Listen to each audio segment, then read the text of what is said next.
I'm so glad that Johnny and Reed had a chance to bond before he had to go back to his dad's. So nice. Yeah. Miss the little guy already. I know, I miss him too. Oh well, it is what it is. Hey, would you be upset if I wanted to go check in on Ashley, make sure she's okay? No, not at all. Take your time. I'm sure that she's hurting after what she walked in on last night. Yeah, walking in on Tucker and Harmony doing the dirty. That's a trip. Yeah, it's kind of a bad trip. But, well, you know, give her my love and tell her I'm thinking about her, okay? I will. Goodbye, little man. Goodbye.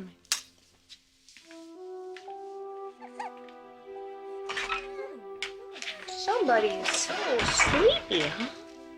Are you so sleepy? Yeah, sure.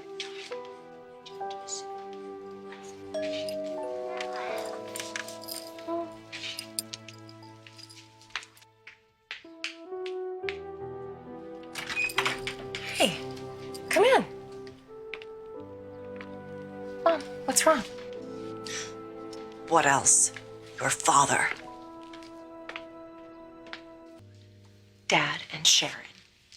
Again. As if the first time wasn't special enough.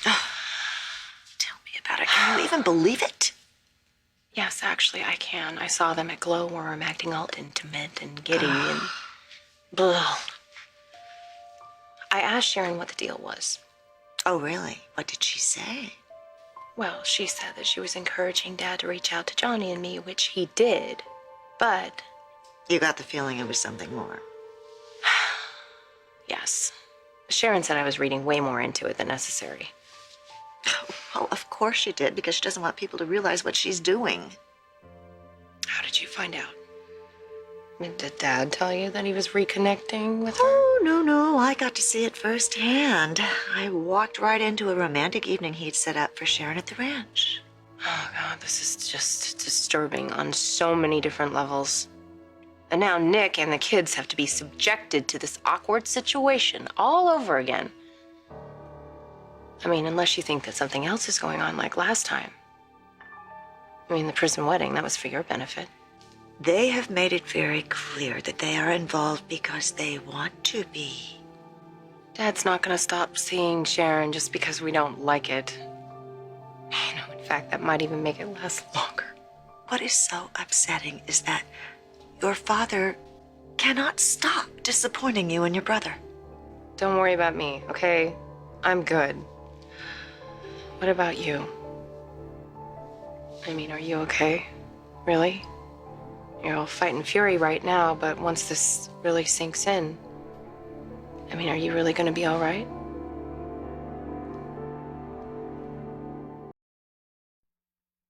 So you don't seem that surprised to find me here. Jack told me where you were. So if Tucker needs a beat down, you just tell me. I will beat him. I appreciate the offer, but I'd rather have you here. How you doing? I'm okay. Abby's been great. You know, last night she planned this whole spa-cation thing for us, so we're sitting here in our jammies and doing girly girl things. Yeah, it was nice, you know. It was the perfect way to block out the world after a very rough day. Of course, when I woke up this morning and I put on the news and I realized that the world had not stopped turning just because my heart was broken, I got up and I got a cup of coffee and I made a to-do list. So what did you have to do? I gotta call Tracy.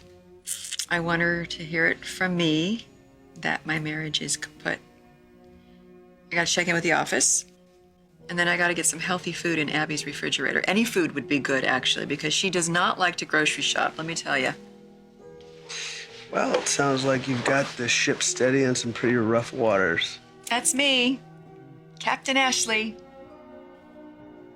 I guess there's gonna be good days, Billy, and bad days, you know? Well, maybe we should line up somebody to help you out when those bad days come. Are you volunteering? You want to be my co-captain? Yes, but I was thinking, somebody other than family, maybe somebody with a little bit more experience there. Oh. You think I'm going to steer my ship into an iceberg and sink down into the dark abyss, don't you?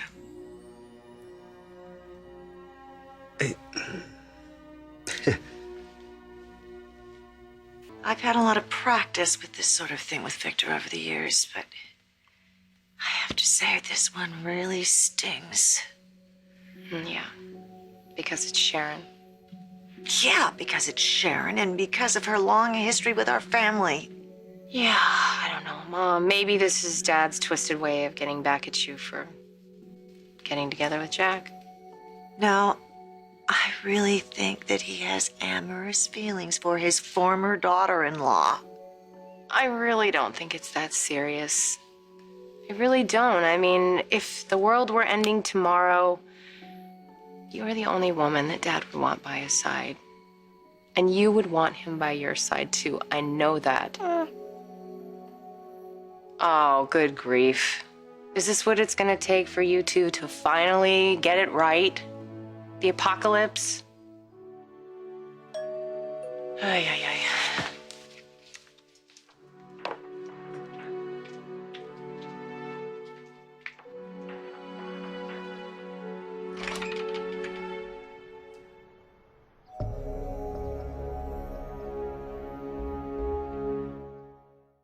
You don't have to worry about me. I'm not going to have another breakdown.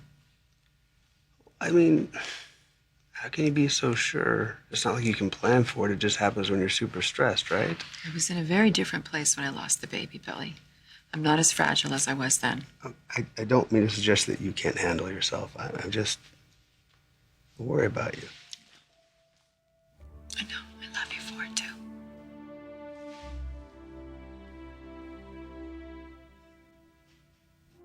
Do you think it was me? Do you think maybe I didn't bring something to the relationship? No. Stop. All right? No, don't listen to me. Don't do that. Don't blame yourself for something he did. This has nothing to do with you. Believe me. Trust me. Look at me. I know something about this.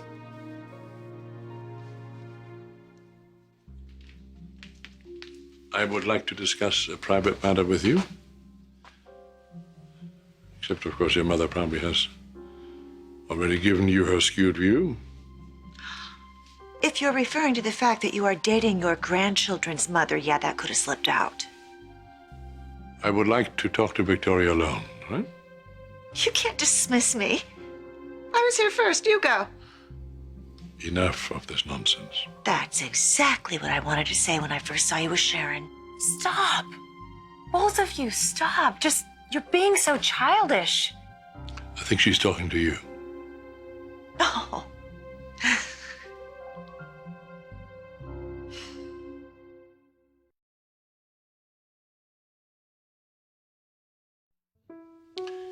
Since your mother has decided to stay, you may as well express freely what you want to say to me.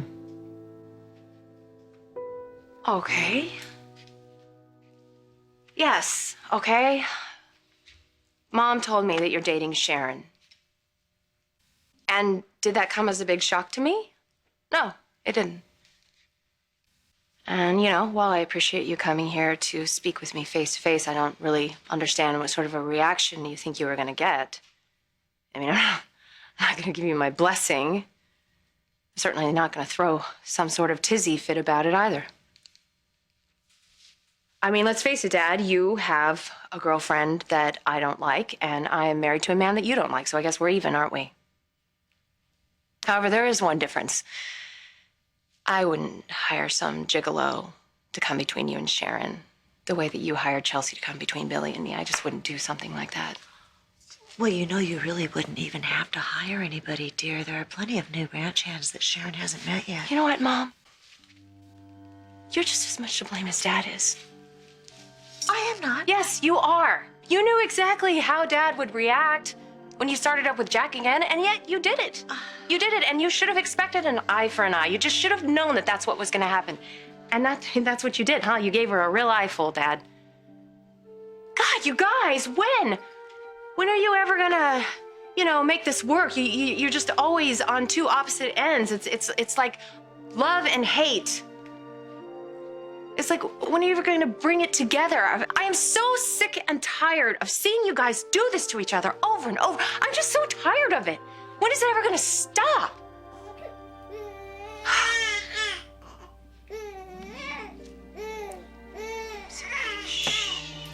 Sorry, Mom. I didn't mean to. I'm sorry. You're such a sweetie, John. Give him to me. Give him to me.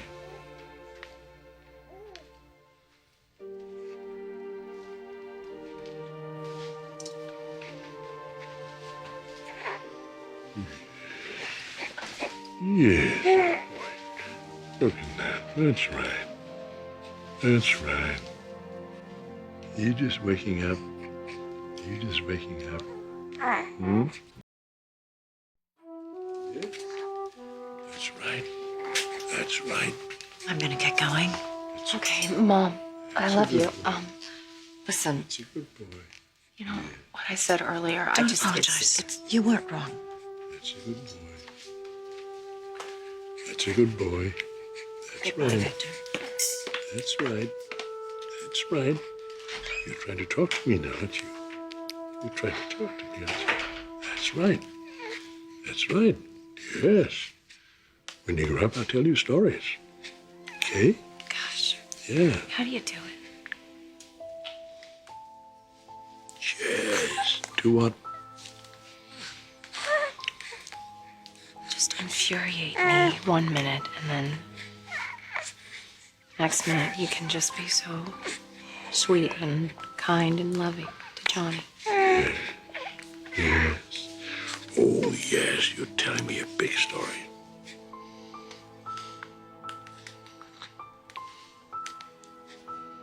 No matter what happens, love never dies. You know that better than anyone. Yes, my baby boy. I hope you know that those words apply to you and Mom too, right?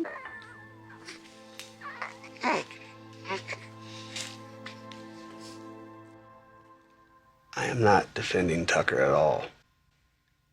At all. But I am living proof that a husband can say slip up and still love his wife. Yeah, but, a completely different set of circumstances. You don't even remember being with Chelsea, and Tucker was completely cognizant when he chose to take Harmony into our bed. I mean, come on. The fact that I was out of town just made it more convenient. I doubt Victoria to say there's a difference. But she did take me back. Yeah, I respect her for that, Billy. I really do. That she can just kind of move on and overcome that. But how am I supposed to do that? This hurts too much. And it's way too familiar. Diane. Diane. He got off on a technicality that time because we weren't officially a couple, but I was led to believe that we were in a monogamous relationship. How am I supposed to forgive and forget? In the back of my head, I'm always going to wonder when the next time is, and the next time, and the next time. I understand. Look, I'm not privy to everything that took place. And even if you guys did have some problems, I do know that it couldn't have all been your fault.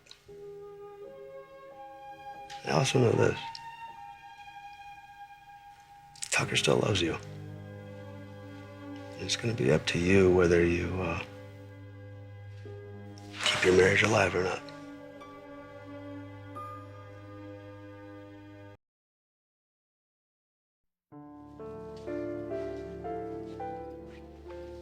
Okay, so how's Ashley? She's better than expected. Has she made a decision about staying married? She's leaning towards ending it. Yeah. Which got me thinking how that could have happened to us. Billy, come on, you know we're past all that. Well, I can apologize every day and it wouldn't be enough, so let me say this. I love you. And I thank you for finding it in your heart to forgive my little slip up with Chelsea and to agreeing to raising Johnny as our own. But Billy, you know, he's our son. That's how I'm always gonna see him. Well, I will never, ever take you for granted. I love you. Talking to Ashley also made me realize something else. What's that? I placed the blame of Myanmar solely on your father's shoulders. And it wasn't entirely Victor's fault, and I need to own up to that. I was talking to Ash about Tucker's actions. It made her feel as if she'd done something wrong. And I couldn't help but think how you must have felt when you heard what a screw-up I had been. And for the first time in my life, I understood why Victor hates me so much.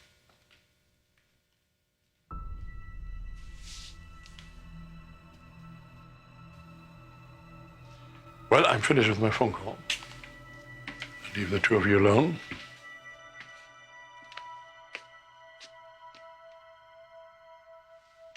Bye-bye, Johnny. Bye-bye.